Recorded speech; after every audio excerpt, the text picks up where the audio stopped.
Tempo da Quaresma, quarta semana, segunda-feira.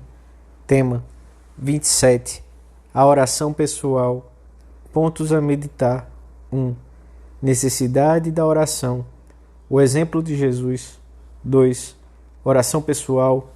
Diálogo confiante com Deus. 3. Empregar os meios para rezar com recolhimento e evitar as distrações. Pelo sinal da Santa Cruz, livrai-nos Deus, nosso Senhor, dos nossos inimigos.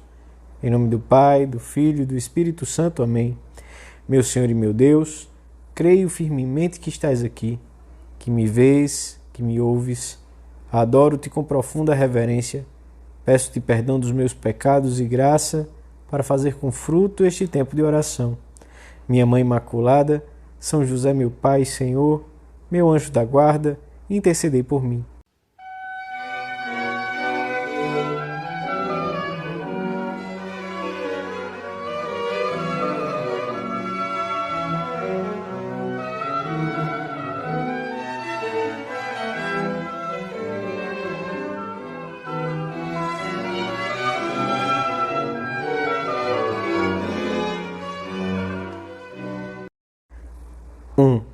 Jesus estava orando em certo lugar.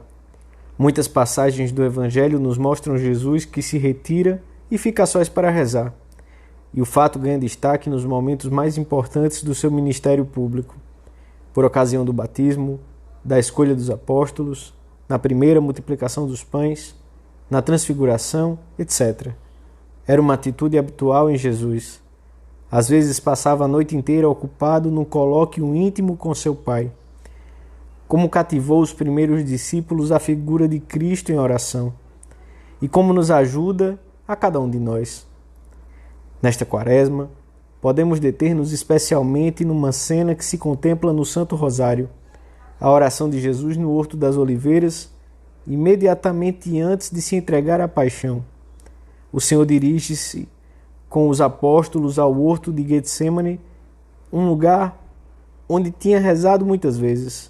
Pois São Lucas diz: Jesus saiu e dirigiu-se, como de costume, ao Monte das Oliveiras. Mas desta vez, a sua oração terá um matiz muito particular, pois chegou a hora da sua agonia. Chegando ao horto, disse aos que o acompanhavam: Orai para não cairdes em tentação. Antes de retirar-se para orar, o Senhor pede, pois, aos apóstolos que permaneçam também em oração. Sabe que dentro de breves horas se verão abraços com uma forte tentação de escândalo, quando virem o Mestre aprisionado. Anunciara-o durante a última ceia, e agora previne-lhes que não poderão resistir à prova se não permanecerem vigilantes e orando. A oração nos é indispensável, porque se abandonamos o trato com Deus, a nossa vida espiritual enlanguidece pouco a pouco. Se se abandona a oração, primeiro vive-se das reservas espirituais e depois da trapaça. Em contrapartida, a oração une-nos a Deus que nos diz: sem mim, nada podeis fazer. Convém orar perseverantemente, sem nunca desfalecer. Temos que falar com o Senhor e procurá-lo com insistência em todas as circunstâncias da nossa vida.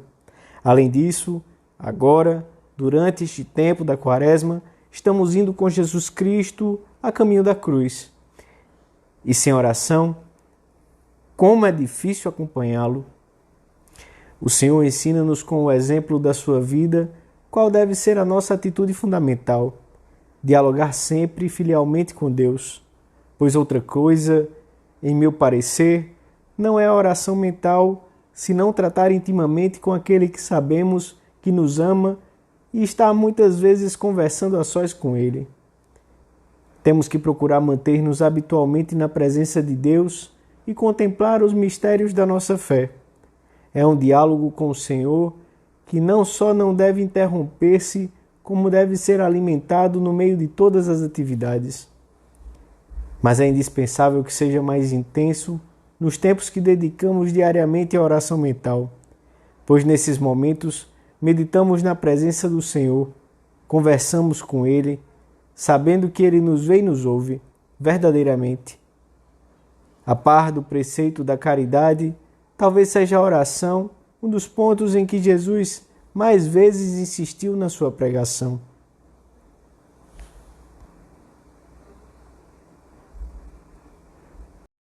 2. Afastou-se deles à distância de um tiro de pedra e, ajoelhando-se, orava: Pai, se é de teu agrado, afasta de mim este cálice.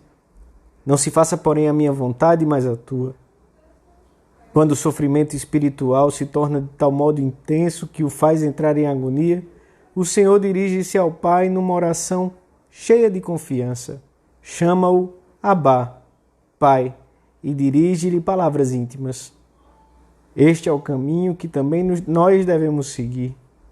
Na nossa vida, haverá momentos de paz espiritual e outros de luta mais intensa, talvez de escuridão e de dor profunda, com tentações de desalento.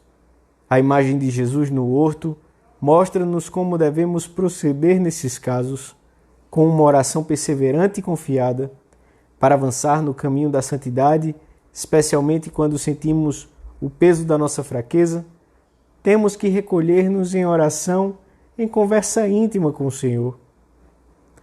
A oração pública ou comum, em que participam todos os fiéis, é santa e necessária, pois Deus quer ver os seus filhos rezarem juntos, mas nunca pode substituir o preceito do Senhor. Entra no teu quarto, fecha a porta e ora a teu Pai. A liturgia é a oração pública por excelência. É o cume para o qual tende toda a atividade da Igreja e, ao mesmo tempo, a fonte de que brota toda a sua força. Mas a vida espiritual não se contém unicamente na participação da Sagrada Liturgia, pois o cristão, chamado a orar em comum, deve, não obstante, entrar também no seu quarto e orar a seu Pai em segredo. E, além disso, conforme ensina o apóstolo, deve rezar sem interrupções. Por outro lado, as orações feitas em comum com os outros cristãos também devem ser oração pessoal, enquanto os lábios as recitam com as pausas oportunas e a mente põe nelas toda a sua atenção. Na oração pessoal, fala-se com Deus como se conversa com um amigo, sabendo o presente e sempre atento ao que lhe dizemos, ouvindo-nos e respondendo.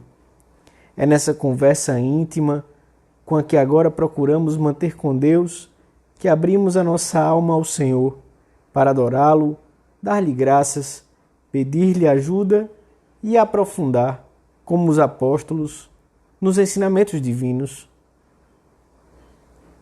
Escreveste-me: orar é falar com Deus. Mas de quê?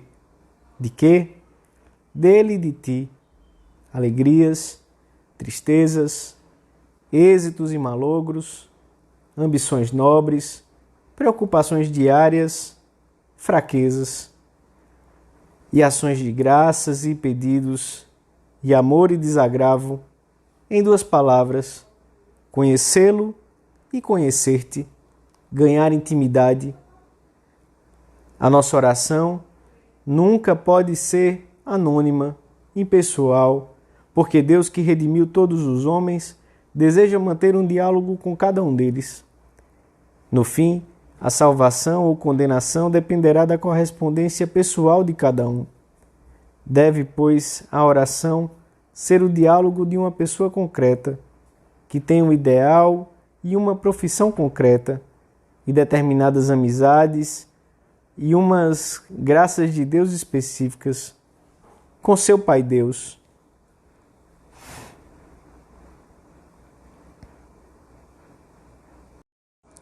Três. Depois de ter rezado, levantou-se, foi ter com seus discípulos e achou-os adormecidos de tristeza. Disse-lhes: por que dormis? Levantai-vos e orai para não cairdes em tentação. Os apóstolos não seguiram a recomendação do Senhor. Ele os deixara ali, perto dele, para que velassem e orassem, e assim não caíssem em tentação, mas ainda não amavam o suficiente e deixaram-se vencer pelo sono e pela fraqueza, abandonando Jesus naqueles momentos de agonia. O sono, imagem da fraqueza humana, permitiu que se apoderasse deles uma tristeza má, desfalecimento, desistência do espírito de luta. Não cairemos nessa situação se mantivermos vivo o diálogo com Deus em cada tempo do nosso dia que dedicamos à oração. Para isso, teremos que recorrer frequentemente aos Santos Evangelhos ou a outro livro, como este, para que nos ajudem a aproximar-nos mais do Senhor, a centrar esse diálogo em que nada nem ninguém nos pode substituir. Assim fizeram muitos santos. A não ser logo após a comunhão de Santa Teresa, jamais ousava começar a oração sem um livro. A minha alma temia tanto estar sem ele, como se fosse lutar contra muitas pessoas. Com este remédio, que era como uma companhia ou um escudo, que teria que receber o ataque dos muitos pensamentos, ficava consolada.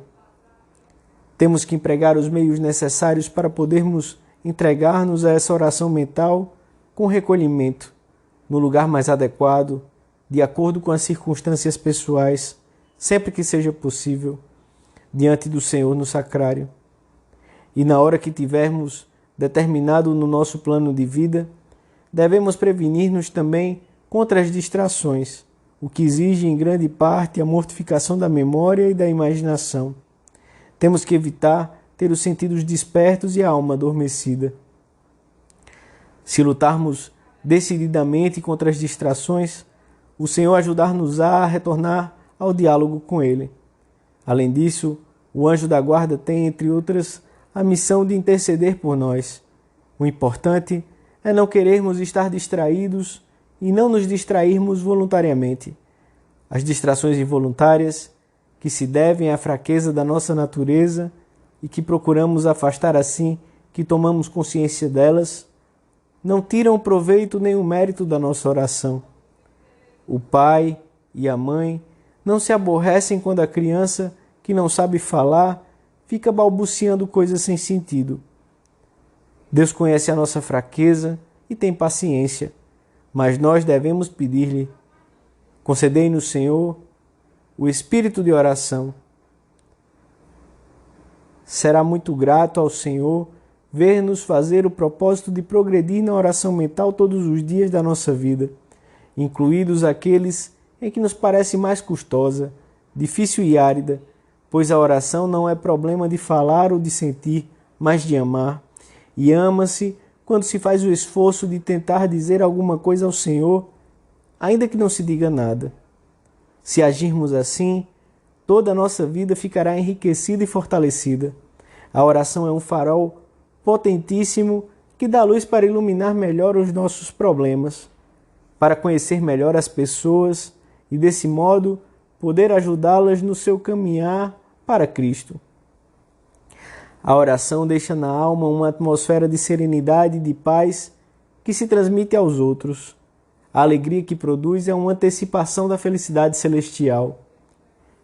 Nenhuma pessoa deste mundo soube conviver com Jesus como sua mãe Santa Maria, que passou longas horas olhando-o, falando com ele, tratando-o com toda simplicidade e veneração. Se recorrermos à nossa Mãe do Céu, em breve aprenderemos a falar com Jesus cheios de confiança e a segui-lo de perto, muito de perto, até a sua cruz.